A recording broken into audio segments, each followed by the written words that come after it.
Welcome to A1 Storyteller, where the stories you've never heard will take you to places you never imagined. If you're ready for a tale that will challenge everything you thought you knew about justice, power, and human resilience, then buckle up. What you're about to hear isn't just a story. It's a movement, a story that echoes beyond the screen and into the hearts of millions. Tonight, we bring you the tale of a young girl whose life was forever changed by a police officer's abuse of power. But this isn't just about a single act of cruelty. This is about the system that allowed it to happen and the fight that followed, a fight led by a mother who would stop at nothing to make sure her daughter's voice was heard. It was a humid Wednesday morning in the quiet town of Silver Ridge, a place where the sidewalks were cracked, but the silence was unbroken. The kind of town where people waved without knowing your name, and secrets were buried deeper than tree roots. 14-year-old Amira Cole stood on the corner of Maple and 7th Street, her chest heaving from the short sprint she just made from her school. Her pink Converse sneakers were scuffed, one lace untied, and her curly hair puffed out in a halo from the heat. She was waiting for her bus like she always did. But today, her wait would end in trauma. A police cruiser pulled up slowly, too slowly, a kind of slow that made your stomach twist. Inside was Officer Brent Kessler, a man with 20 years in the force and a record stained with complaints that were swept away like dust on a badge. He rolled down the window. "You ditching school, girl?" he barked. Amira flinched, confused. No, sir. My class ended early, that's all." Gessler got out of the car. His boots thudded against the pavement. "Don't lie to me." She held her backpack tight against her chest. "I'm not." He didn't like her tone, didn't like her eyes, those wide, bold brown eyes that looked straight into his. "You got something smart to say?" he sneered. No, sir," she said, her voice trembling. Then something twisted in Kessler. Maybe it was his pride, maybe it was hate, maybe it was the realization that he could. He grabbed Amira by the collar, yanked off one of her shoes, and in an act of cruelty that would later haunt a nation, he snarled, "Let's see how much attitude you got with your mouth full." And he forced her to swallow her shoe. She gagged. She screamed. And then she passed out. The silence of Silver Ridge was shattered. Amira woke up in a hospital bed, tubes in her arms, her mother, Zaria Cole, beside her, silent, deadly calm, her eyes locked on the child she'd raised with everything she had. Zaria wasn't just any mother. She was a civil rights attorney with a past as a decorated intelligence officer, trained in strategies, fluent in 5 languages, and someone who had powerful friends in higher places. But none of that mattered when she saw her daughter lying broken. Zaria didn't scream. She didn't cry. She simply said, "Who did this?" Amira's voice was barely a whisper. "The cop, Officer Kessler." Zaria stood, pulled out her phone, and the war began. The sun dipped below the horizon as Amira lay in the sterile whiteness of her hospital room, still unconscious from the trauma she'd suffered. Every passing moment felt like a distant memory to Zaria Cole, her mother, who sat by her side, her thoughts racing with a mixture of rage and determination. Zaria's phone buzzed incessantly. The messages and calls began pouring in the moment the news broke. Activists, lawyers, friends, and even political figures who had crossed her path during her tenure as an intelligence officer were all reaching out. The floodgates of support had opened, and Zaria's mind went into overdrive, processing it all as she focused on her daughter's recovery. But while Amira's body rested, Zaria's mind was far from calm. She knew the implications of what had happened, and she knew exactly what had to be done. This wasn't just about her daughter. It was about something much larger. It was about an entire system that had failed Amira and countless others like her, Black children and families who had been disproportionately targeted, brutalized, and silenced by the very institutions meant to protect them. Zaria wasn't just a mother in this moment. She was a warrior. eyes, sharp as daggers, narrowed as she made a list in her mind. Contacts from her previous work as a civil rights attorney, politicians she had worked with, reporters who had covered sensitive cases. She would need them all. No one could afford to ignore what had happened. The world needed to see this, to hear this story, and it needed to happen fast. Zaria placed a quick call to a few of her trusted allies, a former journalist turned civil rights advocate named Carla Grant, and Marcus Ellis, an attorney from the National Civil Rights Association. It's time, Zaria said simply. We need to move, and we need to move fast. By the time the sun rose, Zaria had already filed a preliminary report. She had alerted civil rights groups, law enforcement oversight organizations, and even reached out to the press to begin drafting an official statement. But this was just the beginning. Zaria understood how the system worked, or didn't work. She knew the obstacles ahead of her. She had seen enough cases of police brutality, swept under the rug, dismissed by the same forces that perpetuated it. This would not be one of those cases. Her mother, Amira Cole, a former federal judge and one of the first black women to serve on the bench in the state, called her the next morning. Zaria's heart ached as she heard her mother's voice. Steady, full of wisdom, but unmistakably filled with sorrow. Well, you knew something like this could happen, didn't you? Eleanor asked. Zaria closed her eyes, her hand trembling slightly as she held the phone to her ear. It wouldn't, Zaria replied quietly. But we both know the odds. There was a pause on the other end. A pause on the other. Then Eleanor's voice became clear, sharp, with the weight of years of experience behind it. Then it's time to show them who they hurt. And just like that, Zaria knew this would be bigger than her, bigger than her family. This was a moment that could change the world if she played her cards right. She had nothing left to lose and everything to fight for. By the following morning, the media firestorm had begun. A grainy cell phone video taken by a student had surfaced online, showing the entire incident. Officer Kessler yanching Amira by the collar, pulling off her shoe and forcing it into her mouth while she screamed in terror. The video had already gone viral by the time the press conference was scheduled. Within hours, news outlets across the nation were reporting on the shocking abuse. The footage was everywhere. Social media, news broadcasts, even morning talk shows. The hashtag #JusticeForAmira was trending. In a matter of hours, the small town of Silver Ridge became the epicenter of a national conversation. People across the country were horrified. From the big cities to small rural towns, citizens were demanding answers. How could this happen? How could a law enforcement officer treat a child this way? Protests erupted in several cities, some peaceful, others simmering with anger and frustration.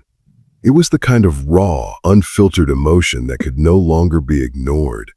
News vans were dispatched to Silver Ridge, and the town's quiet streets, once free of major media attention, became lined with cameras and reporters. Zaria knew the storm was only just beginning. She had anticipated this moment, but seeing the media frenzy unfold so quickly felt like the first drop of rain before a deluge.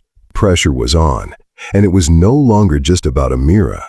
It was about the millions of children, black children in particular, who had been subject to the brutality of law enforcement for far too long. Zaria stood at the podium during the press conference, and flanked by her daughter's medical team and civil rights advocates. The room was packed, every seat filled with reporters from all corners of the country. As the cameras flashed, Zaria took a deep breath and steadied herself. "I'm here today to speak for my daughter, Amira Cole," Zaria began, her voice calm but unwavering. Amira, as you all know, was brutally attacked by a police officer, someone who was supposed to protect and serve the public. Instead, Officer Kessler chose to degrade and abuse my daughter in the most inhumane way possible. She paused for a moment, letting the weight of her words sink in. The silence in the room was palpable. My daughter. Zaria continued, was humiliated, violated, and dehumanized. And the worst part, she was treated this way because of the color of her skin. My daughter was targeted, and her rights were violated. And as a mother, as a civil rights attorney, I cannot and I will not stand by and let this be swept under the rug. A murmur rippled through the room, and reporters began furiously taking notes. Zaria held her ground, unwavering, as she recounted the details of what had happened to Amira, not sparing any of the heart-wrenching truth. We spoke about the emotional scars, the psychological toll this incident would take, not just on her daughter, but on every person who heard their story and could relate to it. But this is not just about Amira, Zaria said, her voice growing stronger. This is about the system that failed her. This is about every child who is forced to live in fear of those who are supposed to protect them. We will not rest until justice is done, not just for Amira, but for every child who has been brutalized by the very people who are sworn to protect them. The room was silent for a beat before the reporters erupted with questions, their voices blending into a cacophony. But Zaria didn't flinch. She answered each question with precision, clarity, and a deep, burning resolve. She wasn't just advocating for her daughter anymore.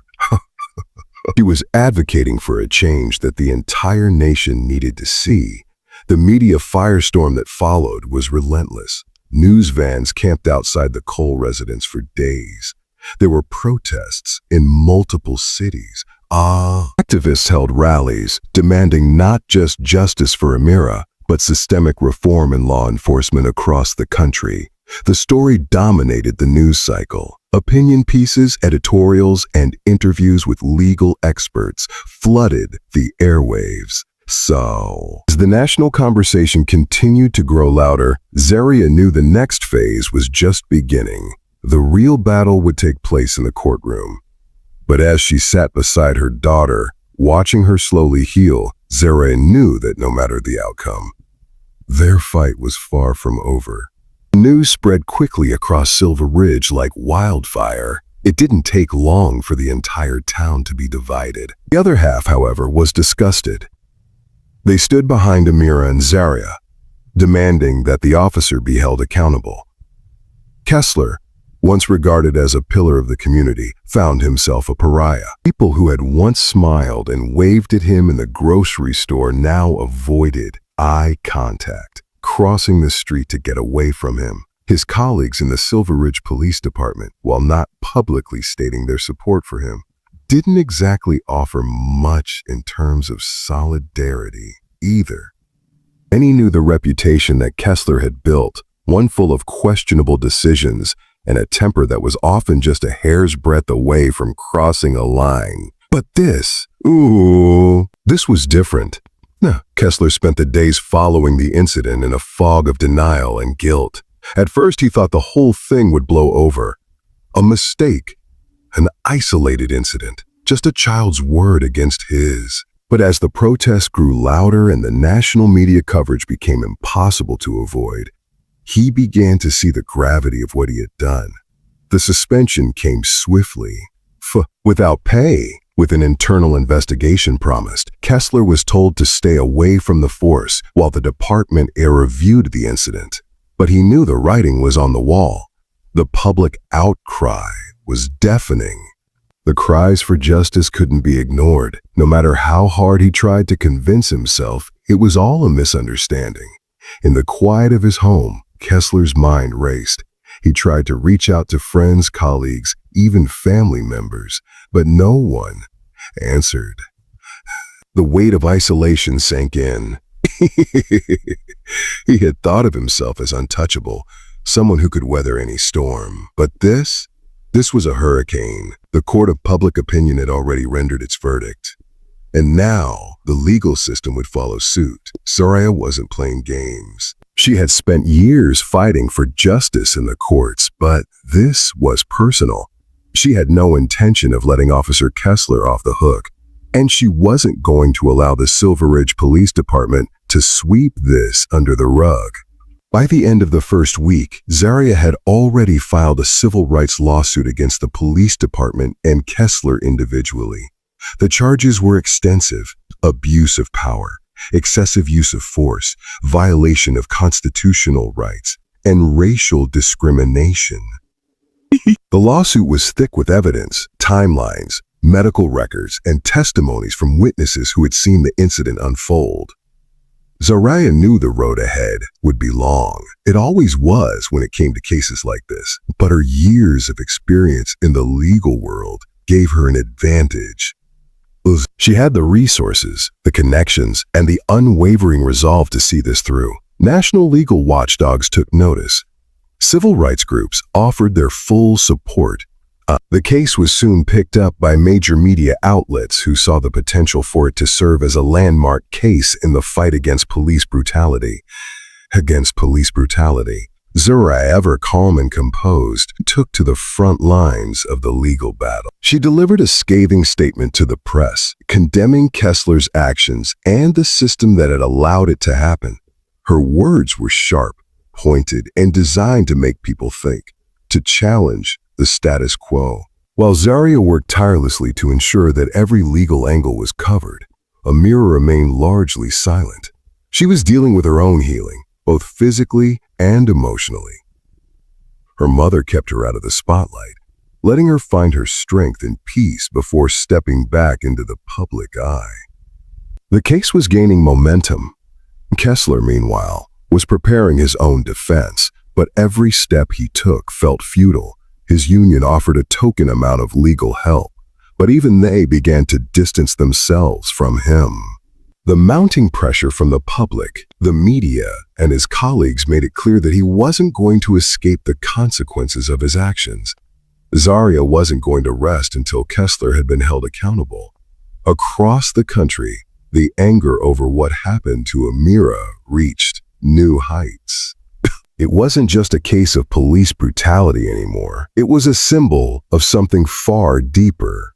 It was a symbol of the systemic oppression faced by Black children every day, of the everyday terror that parents lived with when they sent their kids to school, fearing that they might not come back home alive. In the streets, the protests grew in size and intensity. What began as small gatherings in major cities turned into massive demonstrations. Students walked out of schools in solidarity with Amira. Workers in factories, in offices, even in restaurants, stepped outside in support. The message was clear. The time for silence was over. At every rally, at every march, the words "Our justice for Amira" rang out. Artisans created murals, not just of Amira's face, but of every Black child who had suffered at the hands of an unjust system.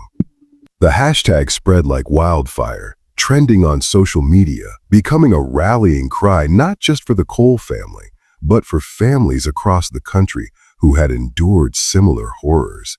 Social media became a battleground, with voices rising up from every corner of the world. People who had once felt powerless were now empowered. They shared their own stories. They shared their pain, their trauma, and their dreams of a better future. Through it all, Amira remained quiet. She had retreated from the public eye, letting the world process the injustice that had occurred. But as the world rallied around her, she found a strength that she didn't know she had. Then, one day, Zaria sat down with her daughter, whose eyes had grown sharper over the past few weeks. "You're ready," Zaria said softly. "The world needs to hear your voice." Amira hesitated for a moment, but then nodded. The next morning, the press conference was set. Amira and Zaria sat together, side by side, in the small courtroom. The tension in the air was palpable.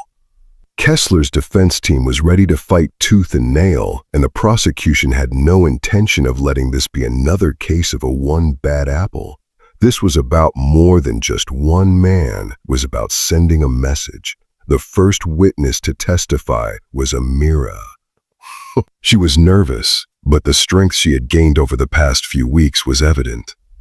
When she stepped up to the stand, the courtroom fell silent. She spoke quietly at first, but as she recounted the events that had led to the forced shoe incident, Her voice grew stronger. Tears filled her eyes as she described the terror she had felt, the confusion, the physical pain. She described how she had felt like an animal, degraded, humiliated, and helpless. But she also spoke about the love and strength her mother had shown her throughout the ordeal. Zaria sat by her side, her hand gripping Amira's as she shared her story.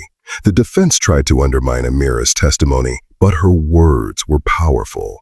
They could not break her. And the jury, who had listened intently to every word, could feel the truth of her pain. They saw the humanity in her, the resilience of a young girl who had faced unspeakable horror and survived. Kessler's defense team tried to argue that Amira had provoked the incident, that she had been disrespectful to the officer. But none of that could justify the cruelty that had been inflicted on her. The trial dragged on for weeks, with each new revelation only deepening the sense of injustice. The medical reports, the witness testimonies, and the video footage all painted a damning picture. But there was still one last hurdle: Kessler's defense. It was clear that Kessler had not expected such a fierce fight. He had hoped for a quick settlement, or for the case to be dropped in the chaos. But Zaria had planned for this moment. She had prepared her case meticulously, and there was no turning back now.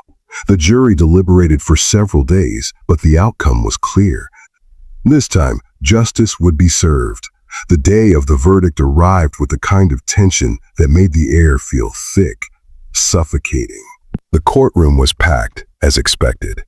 The media was present in full force, and the world had its eyes fixed on Silver Ridge, a town that would forever be known for the moment when a mother and daughter stood against a system that had failed them. Amira sat with her mother, their hands clasped tightly together. Zaria kept a calm exterior, but anyone who looked closely could see the fury burning just beneath the surface. It wasn't just about her daughter anymore. It was about a culture of violence, abuse, and unchecked power that had to be confronted. Once and for all, the jury filed in, their faces somber, their eyes meeting the people in the room briefly before they took their seats. The judge called the courtroom to order, his voice heavy with the gravity of the case. The defense attorney stood first, his voice shaky, but loud. He talked about Officer Kessler's long career, his dedication to serving the community, and how the incident, although unfortunate, was a product of the tense environment law enforcement had to navigate daily. But he stumbled, as he always did, when it came to defending the indefensible. Then the prosecution took its turn. They spoke about Amira's pain, about the trauma she had endured, not just physically but emotionally. They painted a picture of a young girl forced into an unimaginable situation, of a man who used his badge to exert his cruelty. Amira's testimony had sealed their case, but now it was time to face the consequences. The jury deliberated for hours. It felt like years. The tension in the courtroom had only grown until finally the jury returned. Their eyes were hard, focused. The judge called for the verdict to be read. Being the matter of the state of Silver Ridge versus Officer Brent Kessler, we, the jury, find the defendant guilty of excessive use of force, child abuse, and violation of civil rights. The room went silent. Then the applause started. Quiet at first, then louder, until it was a roar. People stood, tears in their eyes, and for the first time in the entire trial, the weight of what had happened, what Amira had been through, seemed to lift. Zaria Cole didn't cry. She stood tall, the weight of years of fighting, of pushing back against systems of oppression, finding its moment of catharsis. Amira looked up at her mother and smiled, a smile that felt more like a beginning than an end. But the fight wasn't over. This was just one battle won in a larger war. Kessler would face sentencing, and the pressure would mount as his case became a national talking point. Would the systems that had failed Amira be held accountable? Or was this just another moment in history to be forgotten once the headlines moved on? As the weeks passed, the case continued to make headlines. National conversations about police brutality, racial injustice, and the treatment of black children in America dominated the news. The echoes of Amira's case could be felt from the streets to the halls of power. The impact of the trial was felt not only in Silver Ridge but across the nation. Protests continued louder than ever. Calls for reform echoed through every major city. People took to the streets demanding justice, not just for Amira, but for every person who had ever been victimized by an abusive system. She launched initiatives to support children and families who had suffered at the hands of law enforcement, using her platform to push for policy changes. She was invited to speak at rallies in front of legislators and even on national television, where her fierce voice resonated across the country. And as for Officer Kessler, his life as he knew it was over. He was sentenced to 20 years in prison for his actions, and the Silver Ridge Police Department was forced to undergo sweeping reforms. The case set a precedent, a clear message that those who wore the badge could not be above the law. It was a year later when Amira stood on the stage of a large rally in Washington, D.C. The crowd cheered, waving signs that read, "A justice for all," and to say her name. Her face was calm, but her eyes carried the weight of everything she'd been through. She had grown in the months since the trial. No longer the scared little girl on the corner of Maple and 7th Street. She was a young woman who had faced down unimaginable trauma and come out stronger for it. The scars would never fully fade, but they were no longer her chains. Amira spoke into the microphone, her voice clear and steady. We have won today," she said, her words ringing through the air. "But the fight is not over. There are so many more like me, young black children, teenagers, who live in fear every single day. We cannot stop until every child is treated with the dignity they deserve, until every person, no matter their skin color, is treated with respect, until no one has to live in fear of those who are supposed to protect them." The crowd erupted into applause, but Amira didn't smile, not yet. She had seen too much, endured too much to take a moment of victory for granted. She knew the journey was far from over, but for the first time in a long while, she allowed herself to believe that change was possible. And so this chapter closes, one of heartbreak, courage, and ultimately hope. The fight for justice, for equality, is never easy, but it's a fight worth waging. We hope this story has reminded you of the power of resilience, the importance of standing up for what's right, and the need to keep pushing for change. This has been another tale from A1 Storyteller, where the stories don't just entertain, they ignite a call to action. If this story moved you, if it made you think about the world we live in and the battles still to be fought, don't stay silent. Speak out. Act. Change doesn't come from those who wait. It comes from those who dare to make a difference. Thank you for listening. Until next time, keep questioning, keep fighting, and most importantly, keep telling your story.